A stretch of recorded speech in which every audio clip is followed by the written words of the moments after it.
அனைவருக்கும் வணக்கம். நாம் அகத்திய மாமுனிவர் அருளிச் செய்த ஞான விளக்கம் என்கிற ஞான நூல் தொகுப்பை வாசித்துக் கொண்டிருக்கிறோம்.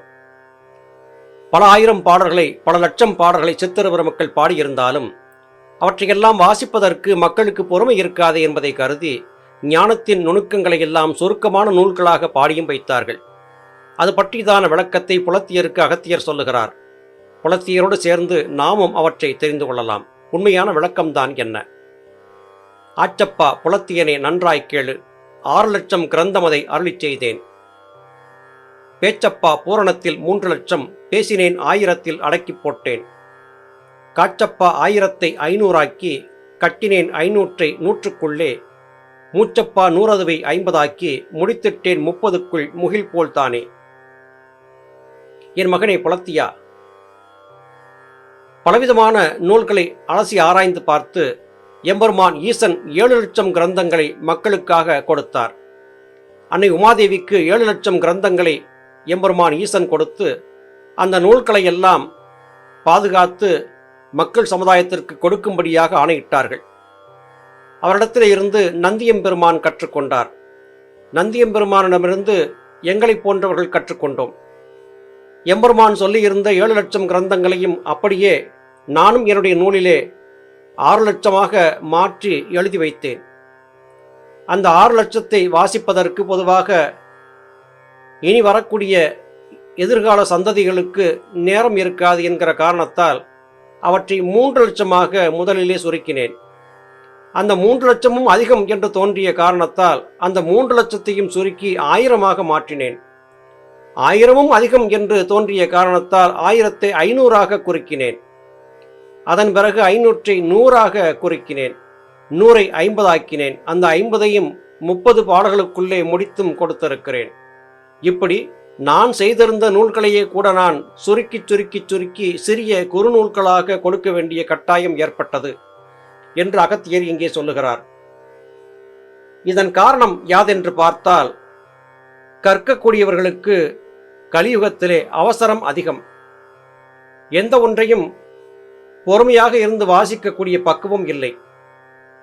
அகத்தியர் இதை அன்றே அறிந்திருக்கிறார். நம்முடைய பதிவுகளை கூட பார்க்கும்போது 15 முதல் 20 நிமிடங்கள் பிடிக்கும்படியாக நாம் கொடுத்திருக்கக்கூடிய பதிவுகளையும் கூட அதிகபட்சம் 5 நிமிடங்கள் மட்டுமே சகோதர சகோதரிகள் பார்த்து வருவதை நாம் பார்க்க முடிகிறது. எல்லாவற்றையும் ஆங்காங்கே வெட்டி வெட்டி பார்த்து செல்லுகிறார்கள். அவர்கள் வெட்டி சென்ற பகுதிகளுக்குள்ளாக அவர்கள் தேடியிருந்த உண்மையான ஞானத்திற்கான விளக்கம் இருந்திருக்கும் என்பதை அவர்கள் கருதுவதில்லை. இந்த நிலை இப்போது இருப்பவர்களுக்கு மட்டுமல்ல, அகத்தியர் முதலாகிய சித்தர்கள் எழுதிய போதே இப்படிப்பட்ட நிலை ஏற்படும் என்பதை கருதியிருந்தார்கள். இவர்களுக்கு முழுமையாக எதையும் கொடுத்தால் சரிப்பட்டு வராது, சுருக்கித்தான் கொடுக்க வேண்டும் என்று கொடுத்தார்கள். என்றால் பெரிதாக எழுதப்பட்ட நூல்களிலே எந்த விதமான சாரமும் இல்லையா? சுருக்கி சொல்லப்பட்ட நூல்களிலே தான் சாரம் இருக்கிறதா?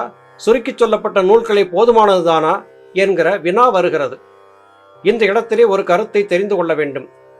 ஒரு கடையிலே சென்று இனிப்பு பண்டங்கள், கார பண்டங்கள் விற்கக்கூடிய கடையிலே சென்று அங்கே இருக்கக்கூடிய இனிப்புகளை பற்றி மக்கள் விசாரிக்கிறார்கள். அந்த இனிப்பு சுவையாக இருக்கும், நெய்யிலே தயாரிக்கப்பட்டது, பக்குவமாக தயாரிக்கப்பட்டது, நாவிலே இட்டவுடன் கரைந்து போகும் என்றெல்லாம் கடைக்காரர் ஆசை காட்டுகிறார். ஒரு சிறிய துண்டை கொடுத்து சுவைத்து பாருங்கள் என்றும் கொடுக்கிறார்.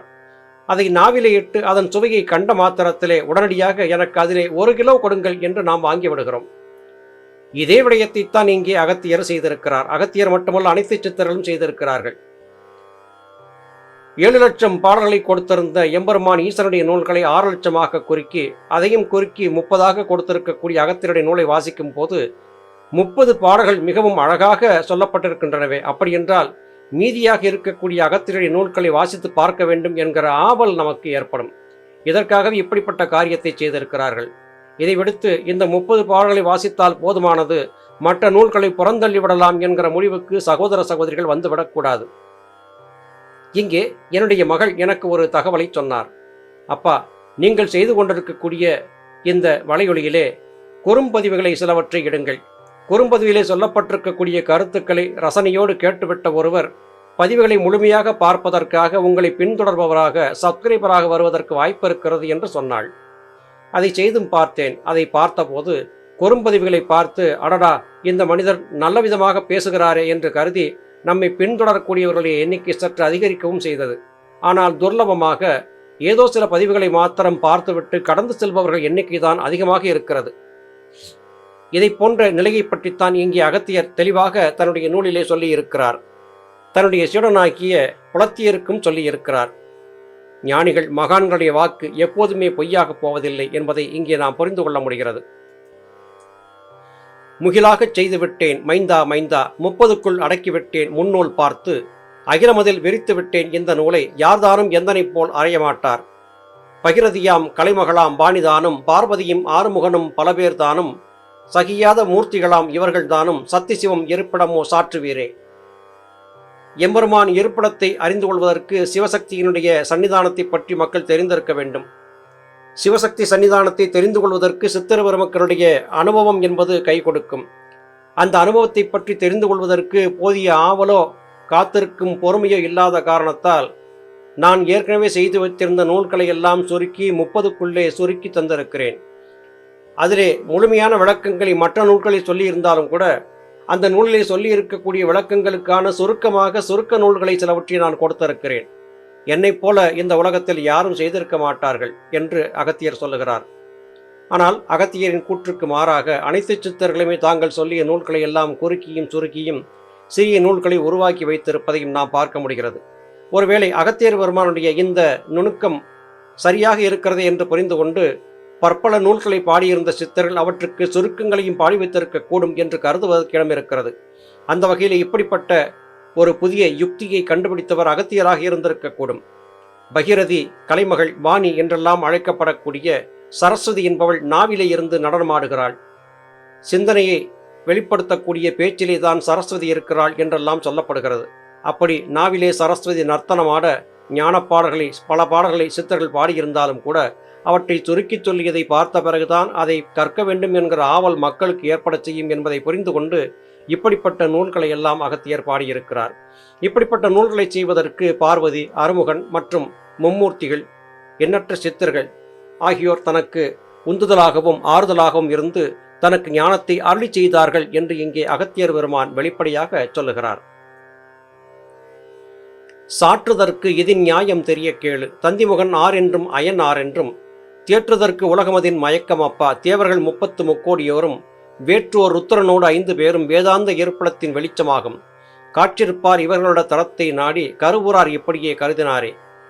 இந்த உலகிலே வாழக்கூடிய மனிதர்கள் பலவிதமான தெய்வ வடிவங்களை பற்றியதான புராண இதிகாசங்களை கேட்டு இத்துணை தெய்வங்களா, இதிலே எவரை பின்பற்றுவது என்கிற குழப்ப வயப்பட்டவர்களாக மாறிப்போவார்கள். தந்திமுகன் என்று அழைக்கப்படக்கூடிய விநாயகன் யார், சிவன் யார், முருகன் யார், விஷ்ணு யார் என்றெல்லாம் தேடிக்கொண்டிருப்பார்கள். இதிலே அவர்களுக்கு மனமயக்கம் ஏற்படவும் செய்யும். ருத்ரனோடு சேர்த்து 5 பெரிய தெய்வங்கள் இருக்கிறார்கள் என்றெல்லாம் சொல்லப்படுகிறதே, இவர்களிலே யார் உயர்ந்தவர்கள் என்கிற தர்க்கவாதத்தை மனிதர்கள் செய்து கொண்டிருப்பதையும் பார்க்க முடிகிறது. உண்மையிலேயே வேதாந்தத்தின் இருப்பிடம் வெளிச்சம் இருக்கக்கூடிய இடம் என்பதை புரிந்து கொள்ள வேண்டும். வேதம் என்பது ஞானத்தை போதிக்கும் நூல். அந்தம் என்பது ஞானத்தின் முடிவாக தெரியக்கூடிய கருப்பொருள். அந்த கருப்பொருள் எங்கே இருக்கிறது? அவரவர் சரசாகிய ஆகாயத்திற்குள்ளே இருக்கக்கூடிய ஜீவனுக்குள்ளாக இருக்கிறது. இந்த தரத்தை சரியாக புரிந்து கொண்டு விட்டால், கருவை புரிந்து கொண்டு விட்டால் நிச்சயமாக வெற்றி காண முடியும் என்று மற்றவர்கள் சொல்லிக் கொண்ட நூலுக்கு அப்பாற்பட்டு கருவை புரிந்து கொள்ள வேண்டும். கருவூர் என்பது சரத்தின் உள்ளே இருக்கக்கூடிய எம்பெருமான் ஈசனுடைய சன்னிதானம். சிவமாக இருக்கக்கூடிய ஜீவனை பற்றி தெரிந்து கொண்டு விட்டால் ஞானத்தை தெரிந்தவர்கள் ஆவீர்கள் என்று எடுத்துச் சொன்ன கருவூரார் மிகப்பெரிய சித்தராக போற்றி பாராட்டப்படுகிறார். கரு உண்மையான நுணுக்கத்தை சொல்லக்கூடிய அந்த உன்னத விடயம். அந்த விடயத்திற்கு கரு என்று பெயர். அந்த கருவை வெளிப்படையாக சொன்னவர் கருவூரார் சித்தர் என்று கருவூர் சித்தரையும் அகத்தியர் பெருமான் பாராட்டி புகழ்கிறார். கருதினார் இப்படியே சொன்னேன் சொன்னேன், கைலாய விடம் எங்கே, கருவூர் எங்கே, பருதியடா உலகமது பணியின் வாழ்வு, பராபரனார் ஆருசியம் பகர்ந்த ஜோதி, ஒருவருமே நிகரற்ற வஸ்து அப்பா, ஓகோகோ மயங்காதை ஊன்றி பார்த்து, தெரிபொருளை அறிவினால் அறிந்து பார்த்து, தெரிசிப்பாய் நெறிபத்தும் தீட்சை செய்யே.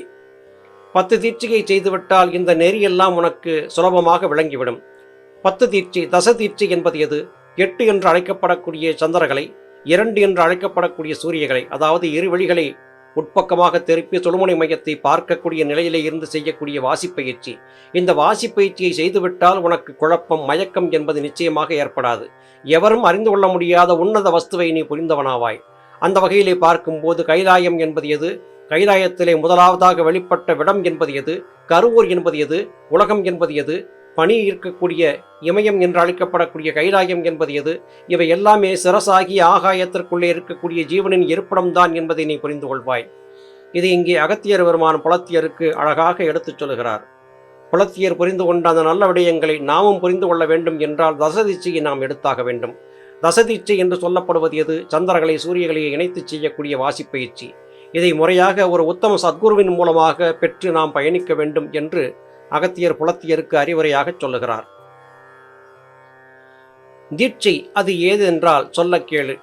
செய்ய திரு குரு அருளை தேடி ஓடி ஆற்றதனால் அங்கமதை சுத்தம் செய்து அருள் வழியாய் பரவெளியில் ஆசை ஓட்டி ஆட்சிதென்ற பரப்பிரம்மம் ஒன்றை போற்றி வகையுடனே பூரணத்தை நாடிக்கொண்டு காட்சிதென்ற பராபரையின் பூசை செய்து கண்டுகொள்வாய் சங்கதிகள் யாவும் தானே. என் மகனே புலத்தியா, தசதீட்சை என்றால் என்ன, தீட்சை என்பது எது என்பதை பற்றி தெரிந்து கொள். சந்திரகளை சூரியகளை ஒன்றாக இணைத்து சுழுமுனை மையத்திலே ஓட்டலாம் என்று மட்டுமே நாங்கள் சொல்லி இருக்கிறோம். அதை எப்படி ஓட்டுவது, இதை எப்படி தெரிந்து கொள்வது? ஒரு உத்தம சத்குருவை நாடி வாசியை எப்படி பயில வேண்டும் என்பதை அவர் மூலமாக கேட்டு தெரிந்து கொள்ள வேண்டும். வார்த்தைகளால், நூல்களால், பாடல்களால், சுவடிகளால் இவற்றை விளக்க முடியாது. நேரடியாக ஒரு குருவை நாடி அவரிடத்திலே சென்று பணிவாக இருந்து அங்க சுத்தி செய்து மனதை சுத்தமாக வைத்துக்கொண்டு நீ எப்போது தெளிவானவனாக இருக்கிறாயோ அப்பொழுது உனக்கு வந்து அமைந்திருக்கக்கூடிய ஞானகுருவின் மூலமாக வாசியை பற்றியதான விளக்கத்தை புரிந்து கொள்வாய். இந்த விளக்கத்தை புரிந்து கொள்ளக்கூடிய அந்த நிலைக்குத்தான் தீட்சை என்று பெயர். குரு அருளை நாட வேண்டும், குருவை தேடிச் செல்ல வேண்டும், குருவின் அன்பிற்கு பாத்திரமாக வேண்டும்.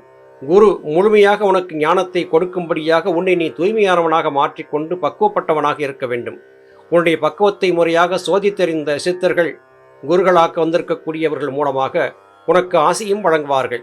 எனவே பராபரையின் பூசை என்பது எது என்பதை தெரிந்து கொள்வதற்கு, பரபிரம்மத்தை பற்றி தெரிந்து கொள்வதற்கு நீ தசதீட்சை என்றழைக்கப்படக்கூடிய இந்த தீட்சையை பெற்றாக வேண்டும். தசதீட்சை என்பது சந்திரகளை சூரியகளை இணைத்து செய்யக்கூடிய வாசிப்பயிற்சி. இந்த வாசிப்பயிற்சியை ஒரு உன்னத குருவின் மூலமாக நீ பெற வேண்டும். அப்படி குருவின் மூலமாக பெற்ற அந்த வாசிப்பயிற்சியின் மூலமாக உனக்கு ஞானம் என்பது தெளிவாகும். சித்தர் மக்கள் தங்களுடைய நூல்களிலே சொல்லி இருக்கக்கூடிய நுணுக்கங்களை எல்லாம் புரிந்து கொள்வதற்கான ஞானம் உனக்கு கிடைக்கும். சித்தர்களை புரிந்து கொள்வதற்கு நீ முதலாவதாக வாசி தீட்சையை பெற்றாக வேண்டும். வாசி தீட்சையை முறையான குரு மூலமாக பெற்றுவிட்டாய் என்றால் நிச்சயமாக உனக்கு ஞானம் என்பது கிடைத்துவிடும். இதைத்தான் இங்கே இப்பாடல்கள் வாயிலாக அகத்திய மாமுனிவர் புலத்தியருக்கு சொல்லுகிறார். அருமை சகோதர சகோதரிகளே, தீட்சை என்பதை பெறாதபடியாக சித்தர்களுடைய ஆசி கிடைக்காது. முறையாக நூல்களை வாசித்தாலும் பற்பல பாடல்களை காதுகளால் கேட்டாலும் இவை எதுவும் சாத்தியப்பட்டு விடாது. இதை சாதித்துக் கொள்வதற்கு தீட்சை பெற வேண்டியது அவசியம் என்கிற அகத்தியர் பெருமானுடைய கருத்துக்களை சொல்லி இன்றைய இந்த பதிவை நிறைவு செய்கிறேன். மீண்டும் அடுத்த பதிவிலே அகத்தியருடைய வேறு கருத்துக்களோடு உங்களை சந்திக்கிறேன். அதுவரையிலும் நன்றி, வணக்கம்.